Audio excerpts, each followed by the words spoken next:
মালদা থেকে এসেছেন এক দাদা। মেয়ে 10ম শ্রেণীতে পড়ে। তাকে সাথে নিয়ে তার বাবা নিবেদন করলেন, মেয়ে খুব অন্যমনস্ক, পড়াশোনায় অমনোযোগী। শ্রী শ্রী আচার্যদেব বললেন, পড়াশোনার জন্য যে জিনিসটা সবচেয়ে বেশি প্রয়োজন সেটা হলো আনন্দ। আনন্দ না থাকলে মনোযোগ আসবে না, মন চঞ্চল হবেই। ছেলে পরীক্ষায় কত নম্বর পেল সেটার জন্য এত চিন্তিত হওয়ার কিছু নেই। সে যাতে মা বাবাকে ভালোবাসে আর ঠাকুর কেন্দ্রিক হয় সেটা লক্ষ্য রাখতে হয়, তাহলে সেই ছেলে বড় হবেই।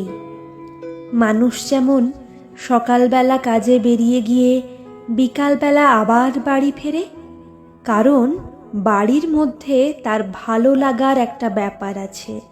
মনটাও এদিক ওদিক যেতেই পারে, কিন্তু শেষে আসল জায়গায় ফিরে আসছে কিনা সেইটা দেখার।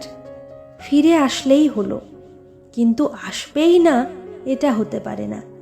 কেননা আমি যখন এই বাস্তব জগতে থাকি তখন সবার সাথে যোগ রেখে নানা কাজের মধ্যে যুক্ত থাকি, তাই মনটাও বিচ্ছিন্ন হয়।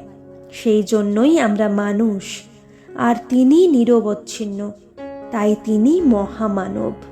তাই তাকে ভালোবাসা অভ্যাসের মধ্য দিয়ে আয়ত্ত করতে হবে।